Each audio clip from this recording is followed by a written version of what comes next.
கடந்த ஒரு மாதமா எனக்கு பயங்கர மன உளைச்சல், தூக்கம் இல்லை. எனக்குள்ள பல கேள்விகள் தினம் நான் கேட்டுட்டு இருக்கிறேன். என்னடா நான் தப்பு பண்ணேன்? என்ன நான் தப்பு பண்ணேன்?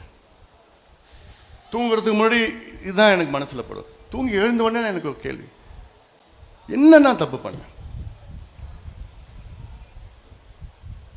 ஏன் நான் மாற்றப்பட்டேன்? எனக்கு தெரியல என்ன நான் தப்பு பண்ண. எனக்கு தெரியல. ஒரு மாசமா ரொம்ப மன உளைச்சல் நான் இருக்கிறேன்.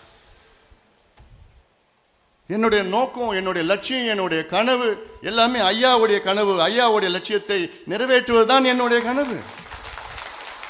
வேற என்ன இருக்க போகுது?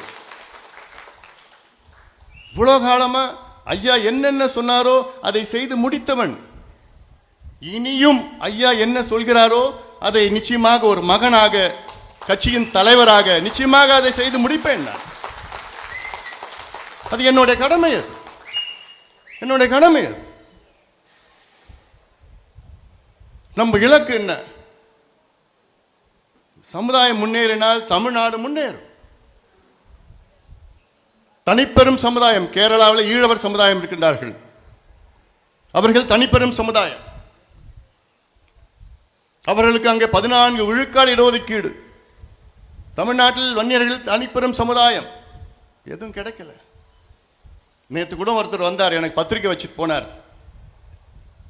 திமுகவில் ஒரு முக்கியமான நபர், அவர் மகனுக்கு கல்யாணம். அவர் சொன்னார் என்கிட்ட, ஏன் நீங்க சொல்ற வரைக்கும் மாநாட்டில் நாங்கள் எல்லாம் பார்த்தோம், நீங்க சொல்ற வரைக்கும் எனக்கு புரியல. இவ்வளோ பின்தங்கி இருக்குது அந்த சமுதாயம். நீங்க எவ்வளோ உதாரணங்கள் சொன்னீங்க. காவல்துறையில் இன்னைக்கு 109 பேர் உயர் அதிகாரிகள் இருக்கிறாங்க. டிஜிபி, ஏடிஜிபி, டிஐஜி, ஐஜி 109 பேர் இருக்கிறாங்க. அதில் எத்தனை வன்னியர்கள்லாம் ஒருத்தர் தான். அப்ப என்ன அர்த்தம்? எம்பிசி 36 ஆண்டுகள் ஆகிறது. 36 ஆண்டுகளில் ஒரே ஒரு வன்னியர் தான் உயர்ந்த காவல்துறை அதிகாரியா வந்திருக்கிறார். இதுதான் சமூக நீதியா? ஆனா அரசு என்ன சொல்லுது? வன்னியர்கள் 10%, 12%, 13% வந்துட்டாங்க பொய் தகவல் சொல்லிட்டு இருக்கு. இது ஒண்ணு போதும். அன்னைக்கு 36 ஆண்டுகளுக்கு முன்பு நீங்க 10% வன்னியர்கள் நீங்க கொடுத்திருந்தீங்கன்னா, 20% எம்பிசியில் 10% வன்னியர்கள் கிடைச்சிருந்ததுன்னா, இந்நேரம் குறைஞ்சது ஒரு 10 பேர் போலீஸ் உயர் அதிகாரியா வந்திருப்பாங்க. டிஜிபி, டிஐஜி, ஐஜி, ஏடிஜிபி வந்திருப்பாங்க. ஒருத்தர் தான் வந்திருக்கிறார். என்ன அர்த்தம்?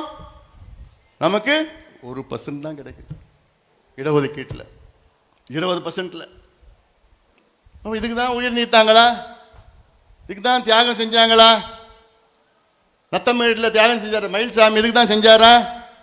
சுப்பிரமணி செஞ்சாரு, சுப்பிரமணி இதுக்கு தான் செஞ்சாரா? தியாகம் செஞ்சாரா? இல்லை 21 தியாகிகள் அன்னைக்கு முதல் நாள், அந்த ஒரு வாரத்தில் 27 தியாகிகள் உயிர் நீத்தாங்க.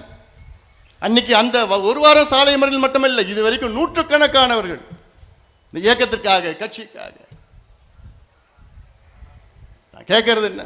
எங்களுக்கு நியாயம் வேண்டும், எங்களுக்கு நீதி வேண்டும், சமூக நீதி வேண்டும், எங்கள் உரிமைகள் வேண்டும். இன்னும் நாங்கள் சும்மா இன்னும் கை கட்டின அடிமைகளாக இருக்க மாட்டோம். நாங்கள் சும்மா உங்ககிட்ட ஐயா இந்த சமுதாயத்துக்கு கொஞ்சம் பண்ணுங்க, இந்த சமுதாயத்துக்கு கொஞ்சம் இடஒதுக்கீடு, கொஞ்சம் மனசு பண்ணுங்க, கொஞ்சம் மனசு வையுங்க. ஐயா பார்த்தார், கெஞ்சினார். யாரு? எம்ஜிஆர் கெஞ்சினார். பிசி அலெக்சாண்டர், ஜானகி அம்மா, பிசி அலெக்சாண்டர், கலைஞரை கெஞ்சினார், ஜெயலலிதா அம்மையாரை கெஞ்சினார், எடப்பாடி பழனிசாமி, இப்போ முதலமைச்சர் ஸ்டாலின் அவர்கள்.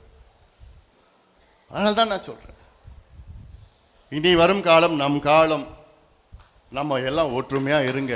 நமக்குள்ள எந்த இது வேண்டாம், எல்லாம் வாங்க, ஒற்றுமையா இருக்கணும், ஒற்றுமையா அணுகணும். செய்திகளை உடனுக்குடனும் துல்லியமாகவும் தெரிந்து கொள்ள சப்ஸ்கிரைப் பண்ணுங்க.